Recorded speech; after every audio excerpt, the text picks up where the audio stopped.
welcome to this demo and best practices for Codium. I usually have like a screen kind of thing to welcome and say that. I'm David Perry and I'm developer advocate here at Qodo. Today I'm offsite, so I'm a little bit out of whack with my whole kind of setup. So you don't get a screen, you're just going to see this demo checklist that we're going to go through. And the reason being I'm here at DevNexus and going to be talking about using AI and 10xing your game using AI. So we're going to go ahead and go through this today, and I'm going to take you through kind of like a developer story from the Jira ticket all the way down to the merge request. In doing that, you guys have a little treat today. One, because I'm using our new, not yet released, it's in GA or review, which is our new plugin. So we might touch on some agentic, but here is our new kind of chat panel, the Qodo Gen. So I really like that. And so I can't go back. I'm just joking. I could go back, but we're sitting here and I'm going to use it in my talk tomorrow. So we have a just basic simple Java project that I'm going to be going over, and we'll do that. So let's go ahead and jump in. Again, if you have any questions, feel free to ask them in the Q&A. The chat, I won't be following, so I don't believe you guys can chat anyway. And if I haven't answered or you really want to say something, if you pop open or raise your hand, I might be able to hear that, and then that'll ping me to do that. I just want to do one last mic check. Is someone just raised their hand if you can hear me? Cool. So I heard the hands going, so cool. That's great. Let's go ahead and dive in.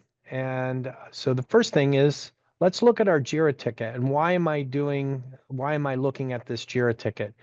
We have an integration now into Jira, into issues for GitHub, where you can actually explain your requirements.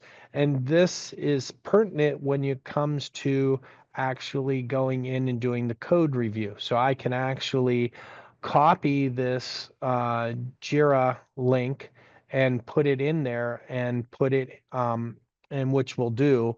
And that will allow us to check and make sure we're meeting all the requirements. That's in the example here when we keep on moving forward.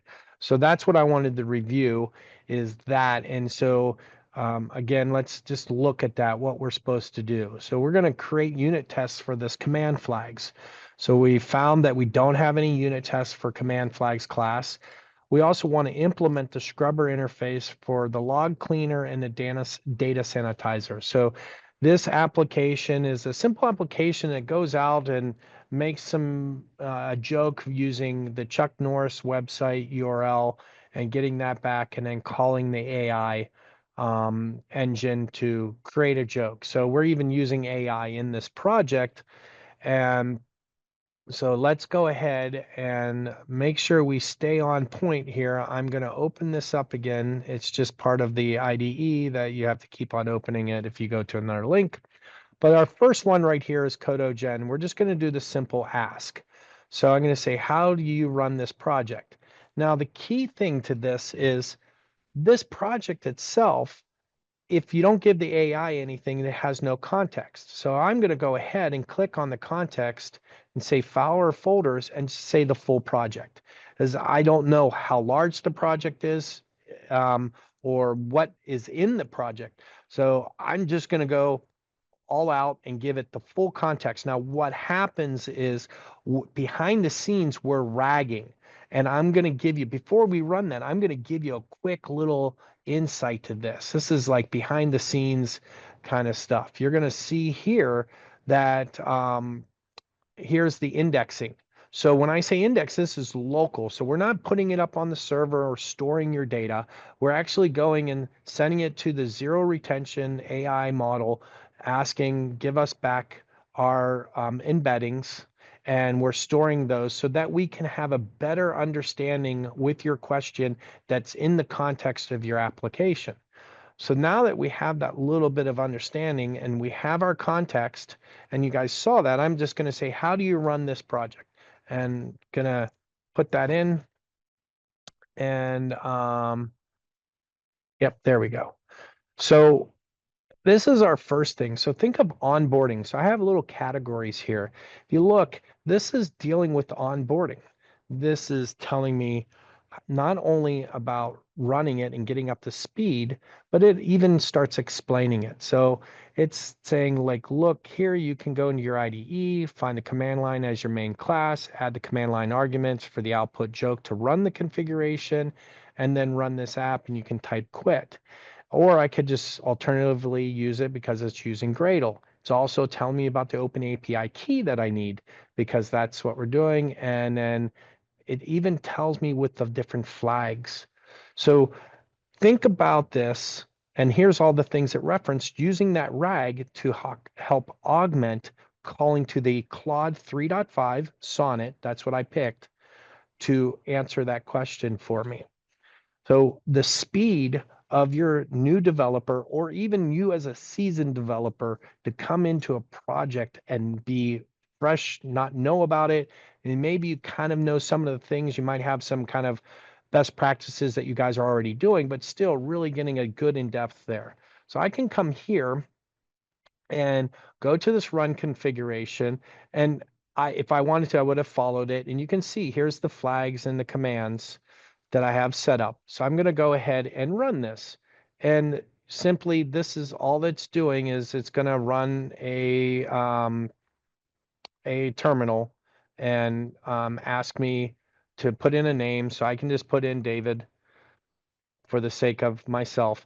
And it went off using a different thread, and it's going to start going to Chuck Norris and create the joke. So I can see the log that it came here. If we're looking at the logs, I'm just logging out that it went to Chuck Norris, and this is the original joke. You know, this is Halloween. Miley Cyrus wants to go twerk and tweeting at Chuck Norris's house. Epic failure.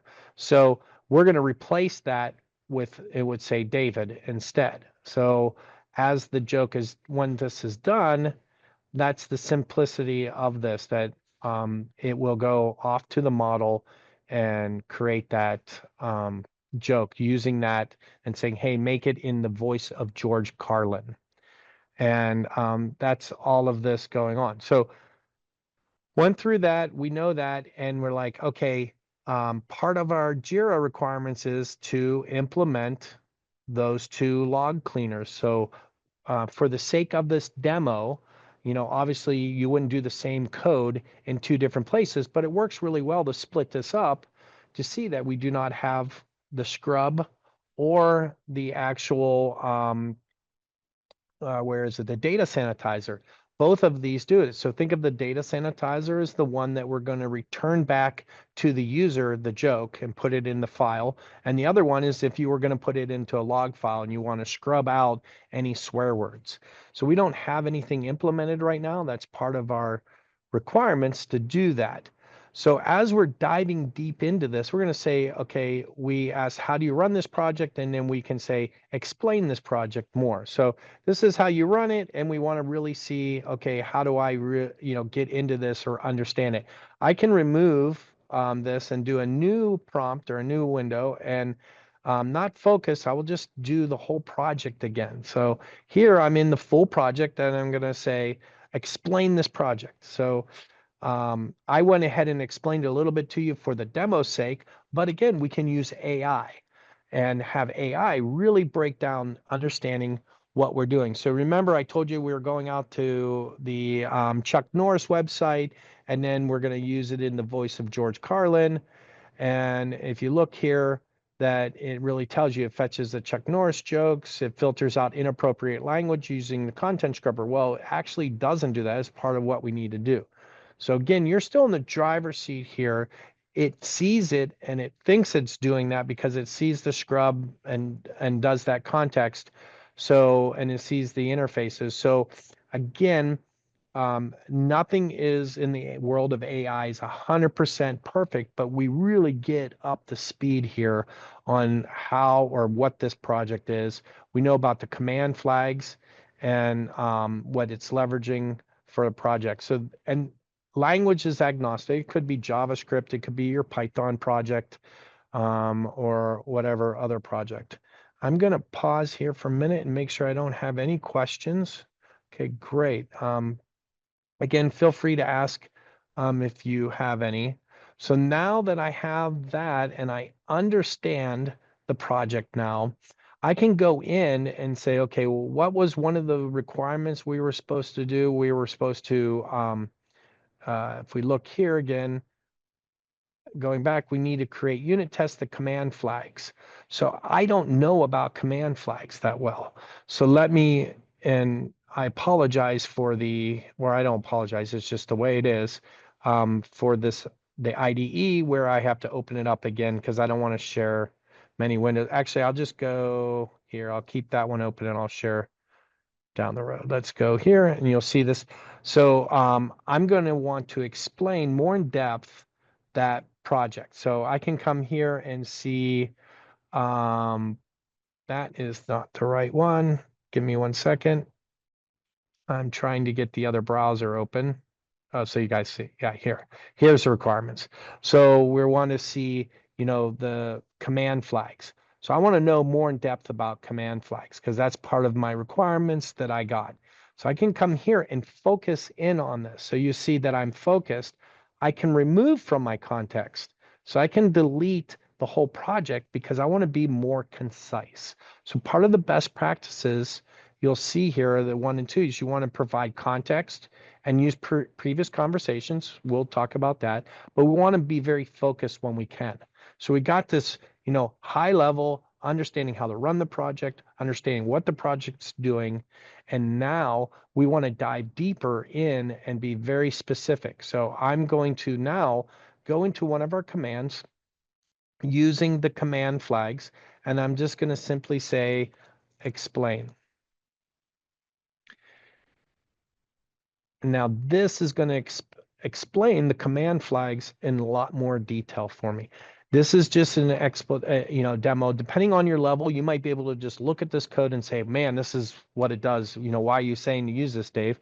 And my thing is everyone's experience with AI is different, but it's here to stay. So use it to empower you. So if this is something you need it to help you to do, then please, use it. If it's something like, I don't need, I can read that code like that, great. But it still might give you some insight. So I really like this.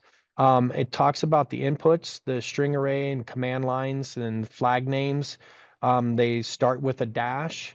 Optional flags as subsequent strings. So you could put an optional value in there. So these are really good. And then the outputs of this, like, it has a flag if that flag exists, or if it has a value and a toString.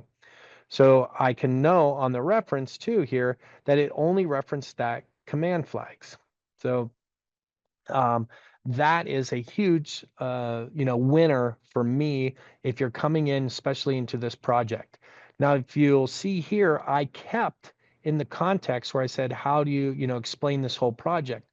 We actually use, and a lot of the tools use this, but we use a certain way to start aggregating this thread of discussion to make it relevant and use it as context in your subsequent calls. So that's one of your best practices you're going to want to follow, is come in and not just provide context, but if you're in the same kind of conversation of fixing something, so you've got a piece of code or an explanation and you wanted to see a little different explanation, keep this chat and I can go to, say, let's go to O3 Mini.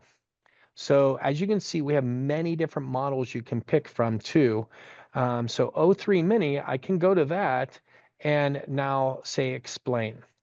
It's not just going to use the command flags. It's going to use my previous chats too and run that, and I can get an explanation what O3 Mini thinks with the context and the code, and you can get a better a different perspective, should I say.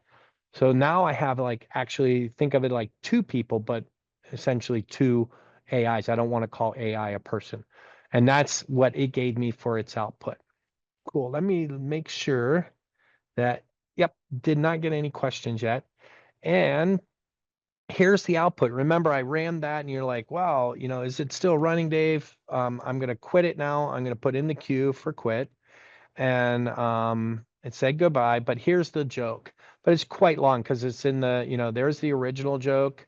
And you see that I replaced it with David House, epic failure. And then it's a joke written for George Carlin. This is just so you guys kind of understand how this application is working. So now let's go back to our test. We have it explained. We have a better understanding, an in-depth understanding of the command lines. Now I want to go ahead and test that because I can see that I have some tests here, but they're empty. So it's like, ooh, that's not good. And so I really want to test this command flags. So I'm going to go ahead and click on this, and this will bring up the test panel.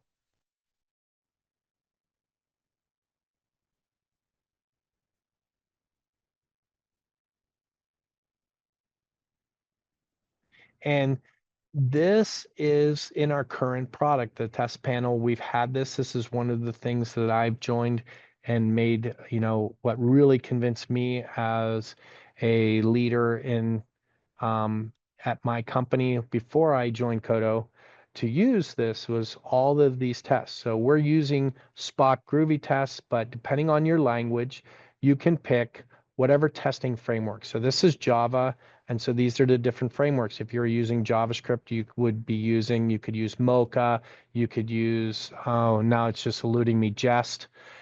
Python using PyTest, and whatever ones you have. Um, Now that I have this, I can actually say, well, wow, that's a pretty good test. The other thing that I love about this is look at all the behaviors. So this is a test that's already been written, but here are some of this chain of thought where we've gone through and analyzed this class and analyzed the parse arguments and said, okay, here's some sub behaviors. And this is, do I really want or not want this test? So it's up to you. For your test-driven development people, you can actually type in your behavior and it'll give you a test, and the code doesn't even have to have that behavior yet. And so you can then have your tests written before you write your code. So I can copy this and I can come into here and just paste that in, and we'll see where we're at with the test. Again, you're in the driver's seat, so this might not run all the way. So I'm going to see, and I'm pretty sure it equals true. So let's see the difference. So it was supposed to be true that it came in, but it has a flag. And if we look at this, the dash F, we'll see that the arguments, and I remember this, that I did not do this right the first time. So let me grab this again if it is present. Let me grab this one instead. Let me do this test. But again, you're in the seat, and unfortunately I picked one that was not a good test to pick from. So I'm going to go ahead and copy this one and paste it in and run it. And there we go. We have that. And that's looking for the flag any in there as you pass it in and do that. Remember, the command flags, the dash was already stripped and it didn't have that context for the command flags. So that is one, but now I alluded that we have this new test going in. So we have this new Gen chat. So I'm going to take us on the journey, and I'm going to preface this as this is not a released product yet. So I'm working in demo. I'm praying to the demo gods, and probably I shouldn't use up my energy for the demo gods because I have a talk this week on this, but I'm going to do it anyway, and we're going to do the test. So we're going to see, and I'm going to say, look, I want to add to this command flag spec. So I'm going to pick that flag. So I'm going to come here and go into here and find that command flag spec. And we'll see how this works. So it's actually going to see that and read that file and then look at what it's testing. And it's going to ask me on that. And I'm going to see while we're waiting here, I'm going to see if I have, no, okay, I have a question. Hi, how does the overview feature work on larger projects? So the overview feature in doing that, in asking to explain, so the /explain is actually a command we have, and you use like a specific class and some files. If you pick the whole project, you ask to explain it, what it'll do is it will and up is not going to go with that one. I found the bug already, but let me finish on the talk on that. So really what it's going to do is it's using that RAG. So when you say explain and the whole complete project, it's going through and iterating over all of those pieces of the project and explaining it. And the next step too, though, is where I'll show you here for your answer. You'll see this agentic. We're in the agentic world now, and I can pick here just so you see this coming. So you'll see that I can say explain the entire project. And now what'll happen is in the agentic for a larger project, even the LLM and this different agents, we're going to get called out and grab all the different files into different contexts as the LLM needs it to get a better understanding to explain everything for you. So that's, depending on how large your project is, we'll be able to cover you on that. So there, and then, does it, splitting out the output for different modules? Thanks. Okay, so yeah, so on the different modules, so if you have a larger like monolith and you have that complete context in your IDE, you're not just looking at one like sub module and working on that module, then you would have this larger explanation. And there, I would say that with the agentic stuff here, you might get some good value, or not might, you're going to get some good value out of that and get the explanation. And because it's the model is going to keep on going and asking to read files and get understanding. So as you see this, is the LLM is thinking through and went through all of that, asking for all those files, and now it's able to explain it. So that's why I went to the agentic, because yes, you will run into some problems if you have a very large one with the older ways, because the context is just too large and it would get, it would have, it could have hallucinations. Cool. Say that's done. Does it do anything? Okay, there. Okay, I answered that one. And then can you write integration tests using AI? How it will understand higher level abstraction APIs in DB state? Yes, it can. So really not here in this example, but actually in my refactoring one, we actually use, and I run Cucumber. So I actually give it a the open API definition. So it's just the JSON schema definition, and feed that with the engine as context and say, produce the Cucumber tests for me in, say, Java or using Python, and it'll actually look and read and produce the Cucumber test to test your, say, using Rest Assured or some other RESTful service to start testing your APIs. I hope that helps, Guy. But it works really well. So actually at my prior company, when I was working here, we did that all the time for all of our APIs connected that were exposed in our AWS cloud. So cool. Let me see here. Can you write? Yep. So answer that live. Is it tightly integrated into the IDE? What if I use an API instead of integration? Okay. So where I was going with this, we at one time it advertised our API, but really the API is not really, we're not doing that. We're going the way of the MCP.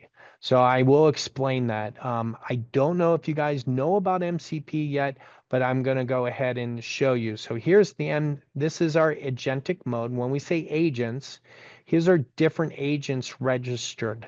So these are this MCP. This comes from, and we're following with what Anthropic has come out with.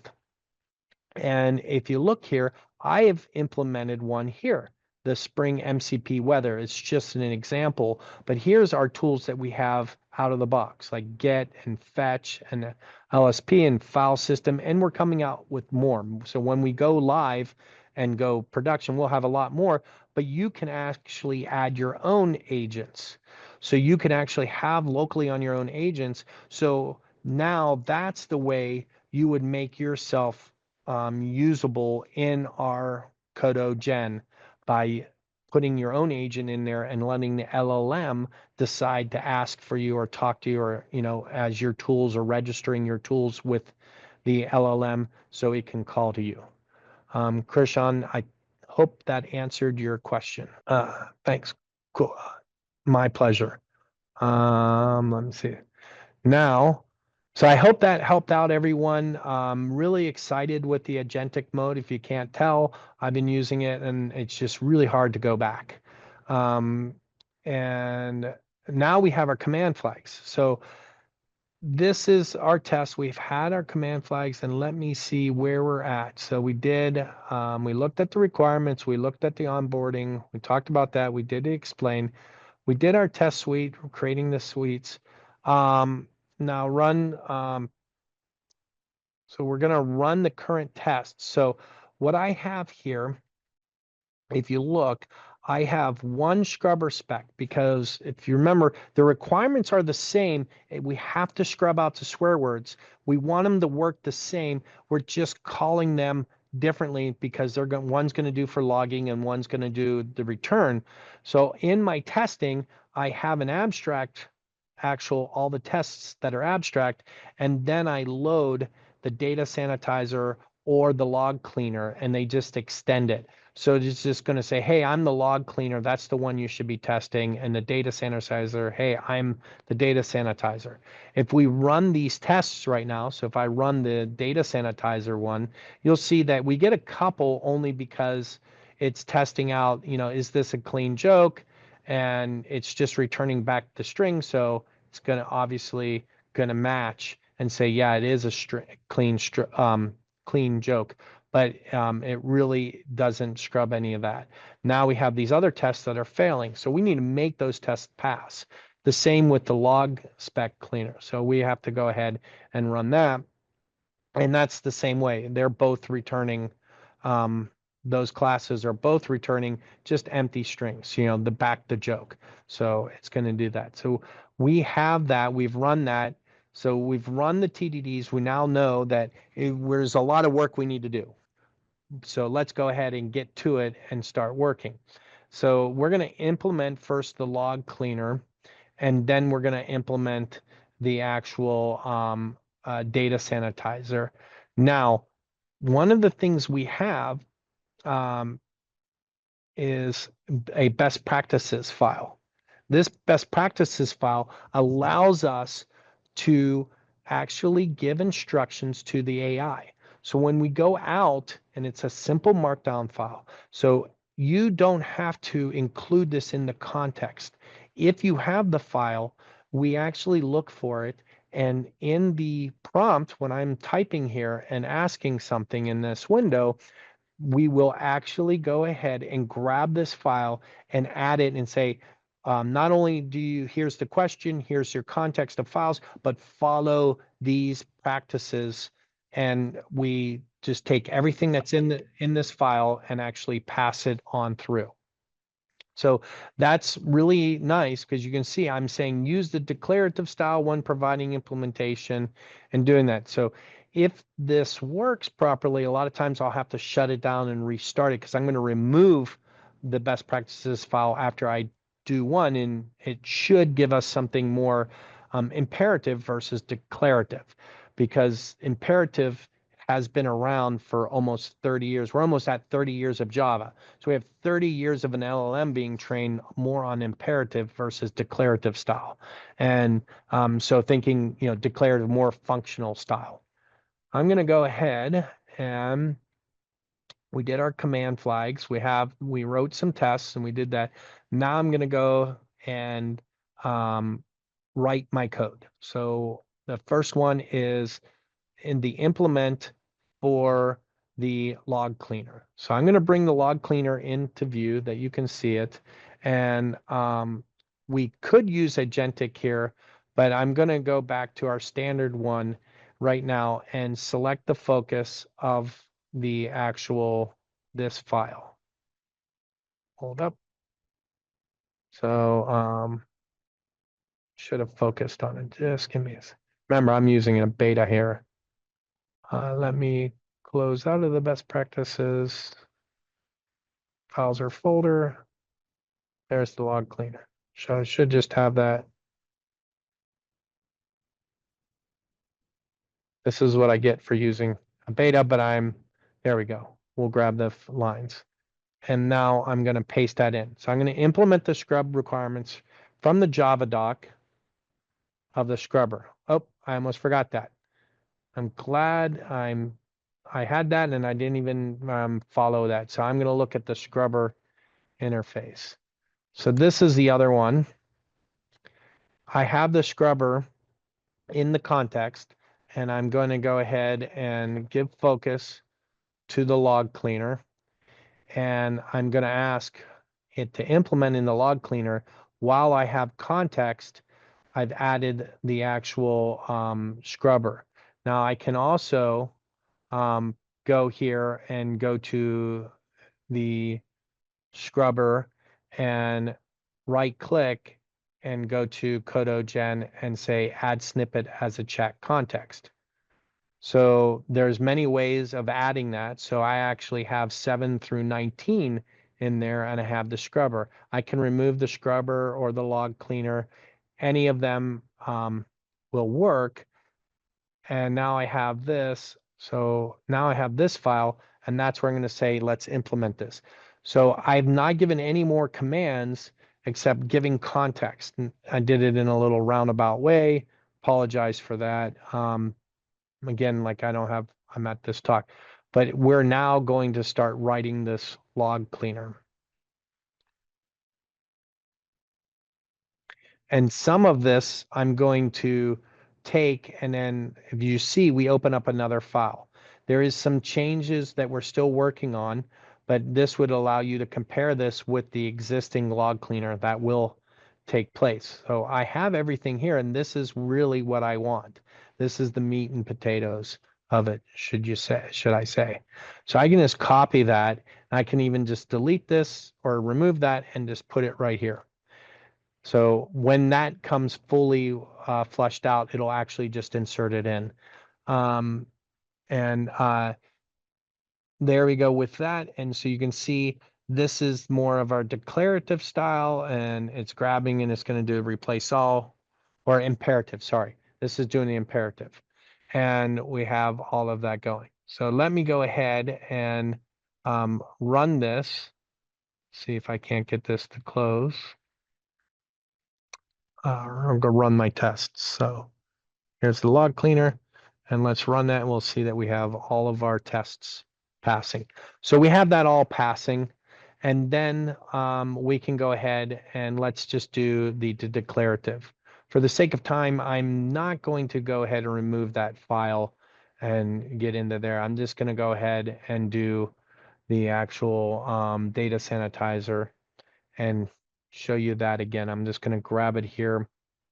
I have the data sanitizer, and now I'm going to add the actual scrubber, or not the scrubber. That's not how I want to add it. I want to add the scrubber right here and add that to the context. So that is added, and you'll see now I have context and I have the actual data sanitizer. And this is key. This is one of the best practices. If I come back here to what we're looking at, we really want to, provide context. You want to be very small and focused and at your work. So I have that, I have the context, and I'm going to say implement the scrub requirements from the Java doc in the scrubber interface in the data sanitizer. So I've given the LLM everything it needs. Claude Sonnet 3.5, and you'll see that it went ahead and did a in the declarative style now with the stream. Now, in the same spot here in doing this, I could be a little skeptical, and this is one of the best practices. You can pick a different one, and for this sake, we do host DeepSeek, so it's going to be a lot more chattier for me, but it's going to reason. I'm going to just come here, and if you look, I'm going to say, I'm not going to run benchmarks right now, but if we ran the benchmarks, it takes some time. And what it'll do is it'll come back and say which one's faster and which one's slower based on imperative versus declarative. But for us, we're going to go ahead, before we do that, we're just going to copy this one because I want to see, just looking at that, I want it to grade. So I'm going to have DeepSeek grade Claude 3.5. And I'm going to make sure that no one has any questions for me. Nope. Oh yeah, here it does. Does the generation of the tests also work for projects with a specific application framework? Yes. So if you give it the context, like say Spring or some JavaScript frameworks or in doing that, it'll actually understand and see that, okay, for this to work, I need to start up a context, or I need to start up some application or add or mock some things for those units. Or if I'm doing an integration test, I want to start up the whole Spring app, or I want to start up the server and do that. And our agentic's even going to get better, where we're going to have an agent that will actually do and start up a back-end run and do your, say, your JavaScript testing frameworks like a Selenium or give me a second and I will remember the other kind of ones that are out there. But essentially any of those, okay, would the same features be available for Python projects, or would it be a subset? So these kind of features are with Python too. They are really are a lot of our developers are data scientists or, in the field in the beginning. So I could tell you that a lot of times, as you can tell, I'm using Java. It's kind of like what I like, but there are many, many Python developers on our team. And yes, they use it and dog food and got it. So they do the Python. Let me see here. So now I have this. I went and said, hey, grade this. So I need to figure out how to implement the scrub method of data sanitizer with the redacted words. Yay. Let's see if DeepSeek graded it. So this is uh,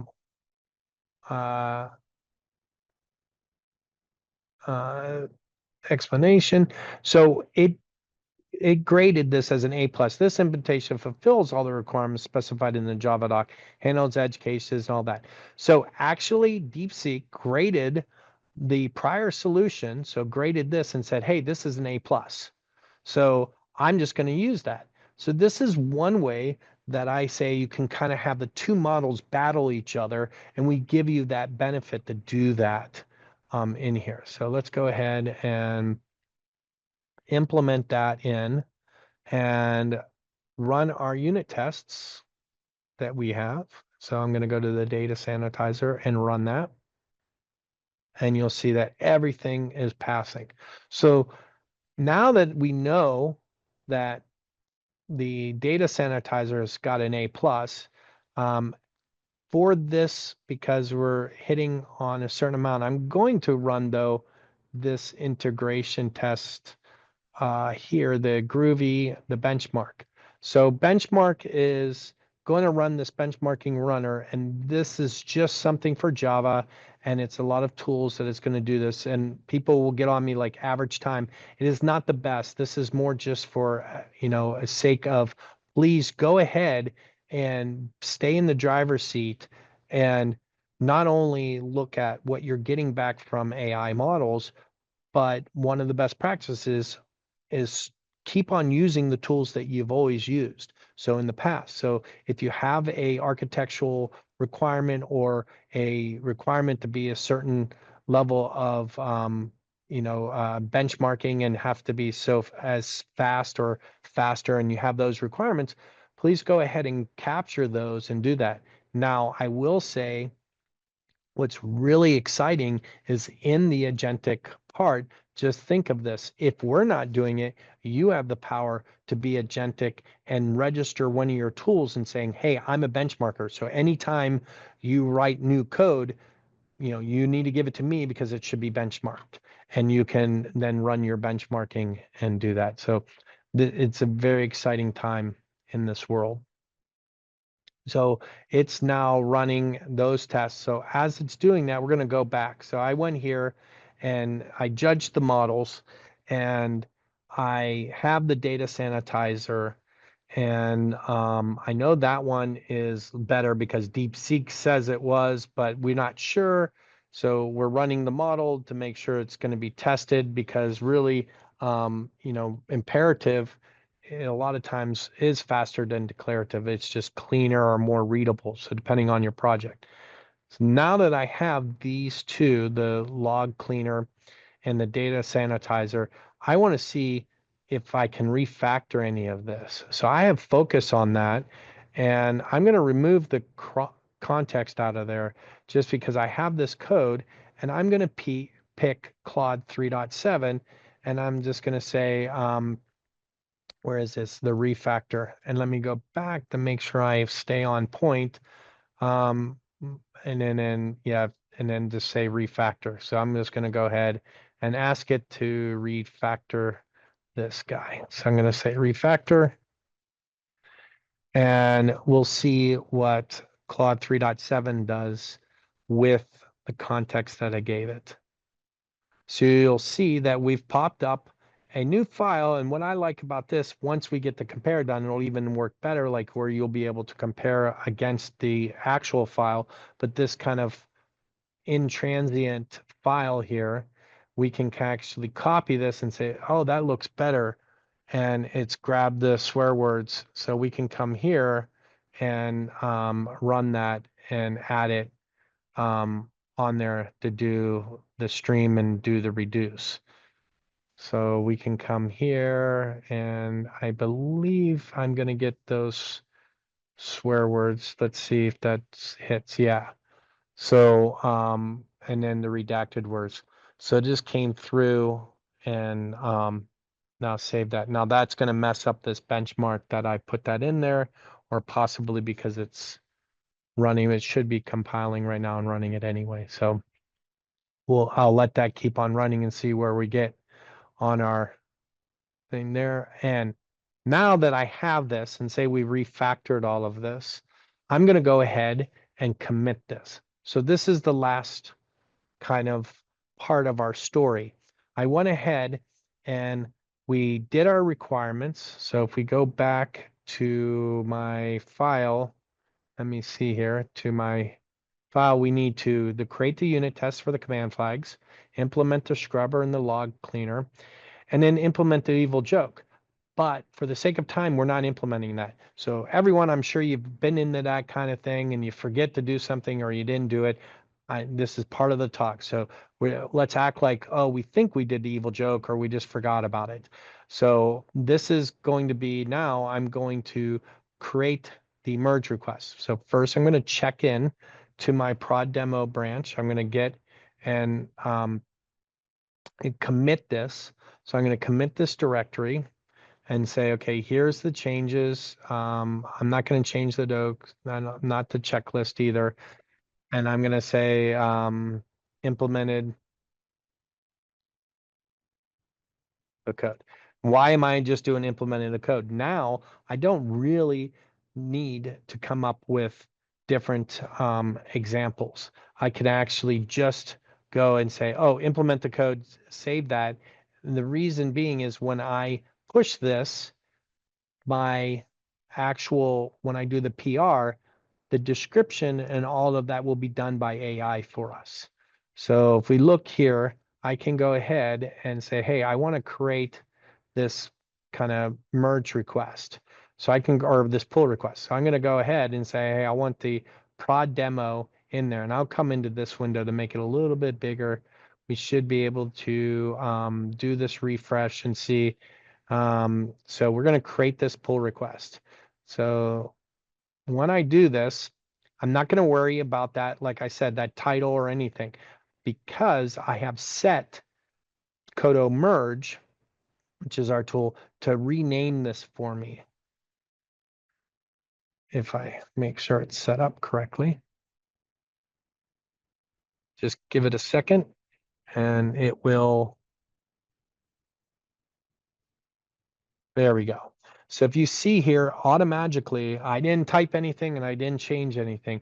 We just waited and it said it made it an enhancement, and this is all configurable too. So I said add input validation and swear word redaction. That's what we were supposed to do. But we're also supposed to do that other one. So if I come down, you do that evil implementation, if you guys remember, but we didn't. So it's looking at the code that we implemented and describing it. And it's saying, hey, this was an enhancement and we added tests. Yay us. We added null checks to ensure validation. So this is your explanation, your description, understanding. It tells you how many were added and redacted on the lines, and it gives you really good explanations and your tests that were created. So that in itself is great time saver for you. You don't have to sit there and try to understand what the developer is doing. Next part is coming down to the PR reviewer guide. And these are all different commands where, do /review and other ones that I'll show you here. You see like a /review, describe, and you can set these up. And what I did is I immediately had those three set up just so, because I see someone asked me a question about it. I'm going to show you. Here is where you set it all up. So these are the auto ones, and by default, I got the three. You can say, no, I don't want all three, and you can really do that. And this is where I did my title and labeling. And so let's go back to that PR, and you see I have my labels. It's an enhancement. The review effort is 2 out of 5, and then there's tests. So all of this helps out in your reviewing. So this 2 out of 5 is pretty good. So no longer do you have to argue with your developers or have a discrepancy of, well, this is too big to do a PR. I'm going to have to rubber stamp it. So you can say, hey, anything, 3 or less is a good review. Anything more is questionable. 5, don't even, you have to go back to the drawing board. And you're not the one doing it. Actual Qodo Merge Pro is the one doing it. So the developers, your conflict is less. You'll see that it contains PR tests, and it's saying, hey, look, you have this ability to do regular expression DOS attacks, because as you guys know, with the regular expression with the time sync, so it's going to do some parts of saying, look, you should focus on this. This is probably not the best way of doing this. It also said, look, you got code duplication, because remember we did those streams on both of them. And now it also gives you some suggestions of how to do that. Escape the regular expressions. If you can see here, you can actually, and I can apply these suggestions. Now, the one thing that I didn't do, and I forgot to do in this demo, was add the actual link to this. Now, if I would have named it with the actual ticket in its name for the trunk, or for actually the branch, it would have just automatically done that. But I've already used that one. So I don't believe it's going to set this, but I'm going to try my luck and edit this description and see if I can't put that in there. If not, we can open up another one if I have time. And because it's really nice to see that it's going to, maybe it'll reevaluate this too. If not, we can see it. If not, I can have it also do the description again and see. And what'll come up, it'll tell us that, did we or did we not implement everything in that ticket? And I apologize. I really messed that one up. But this is good. This is real life. So we're seeing here, gonna refresh this, see what we have. No, it did not pick that up. So let me just describe, let's see if we can't just do this guy and see if we get another describe and if it'll show it in there. We'll just see. If not, I can create another one. Just because I think that's so powerful. I'm gonna look for questions while we're waiting. Okay, we have no questions and we'll see. Here's the description. So you'll see that Qodo merge is doing this and I'm doing the command on that. And it just says it was updated. So yeah, we didn't get to anything there. PR review. Maybe if I do the review, it might actually trigger it. So and add code comments. Let me just do that. Say false to that guy and comment and see if we can get the review. But you guys get to see that all of the commands that you can have automatically run, you can run yourself too in the command bar. And this agent tools, this is a free and open source one that you can use to do that. So you'll see that PR agent is looking at that. And let's go look at the review and there. So I did not have to open up another one, though I messed up and did not put the ticket in there. I now did, and I used AI to do the analysis. So if you see, it's not green. It's only partially compliant. And it says, hey, you created, the unit tests and you implemented a scrubber, but what you did not do was the evil joke.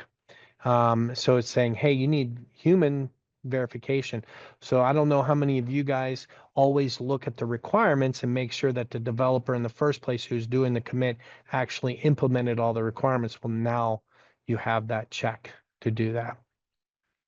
So we're coming up on the hour almost. I'm looking, okay, this features are in what plan of use.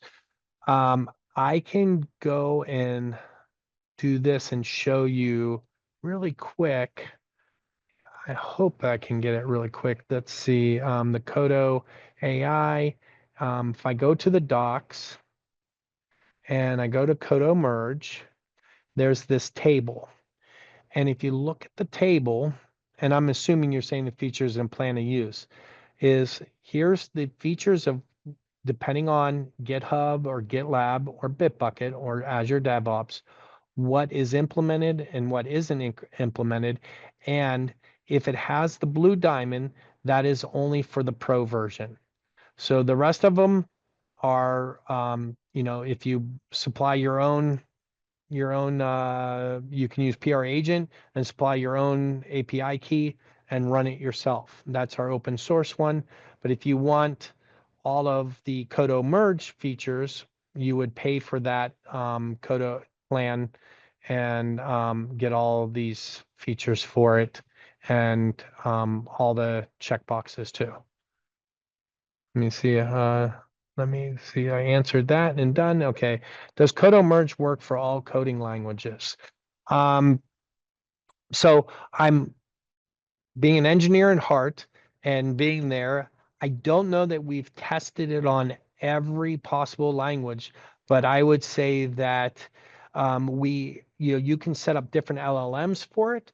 But for the LLMs we've done, it solves mainly almost all of the languages. And I'm trying to sit here as to see if we actually spell out every one, but I mean, it comes really close because it's using the LLM, either the AI one or whatever one you pick. It could be Claude. I think we're using Claude Sonnet 3.5 right now for the Qodo merge.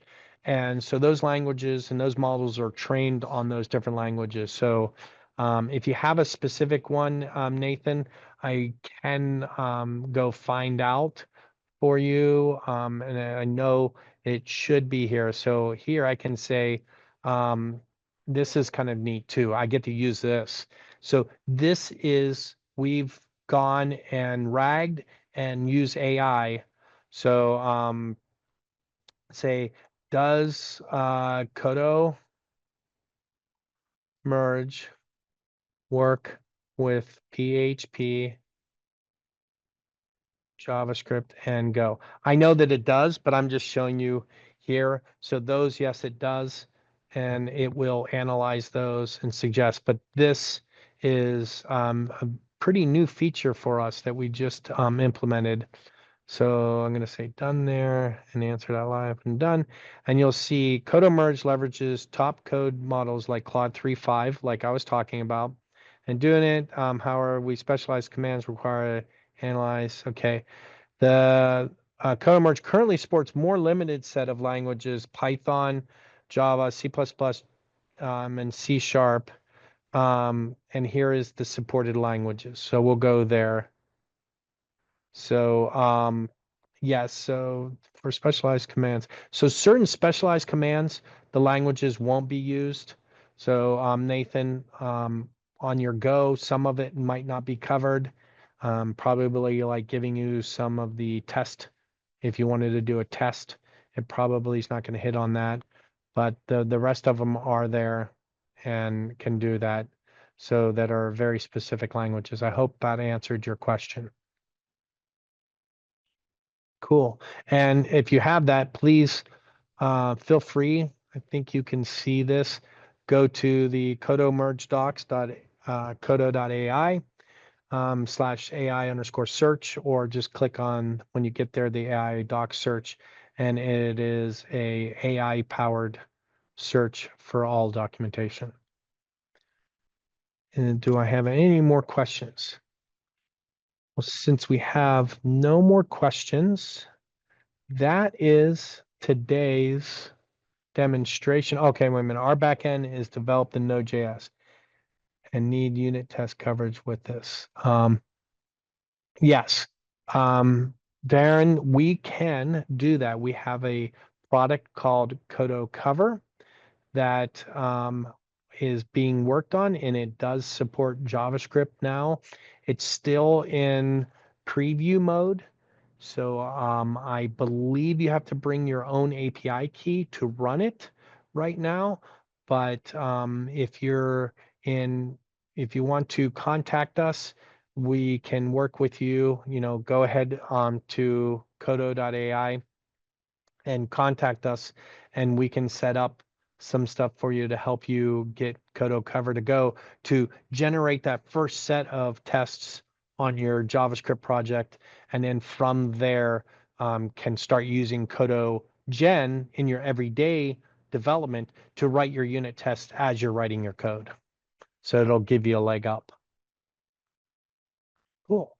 And with that, I want to thank everyone for their time, and thank you for watching. And have a great day, and happy coding with Qodo.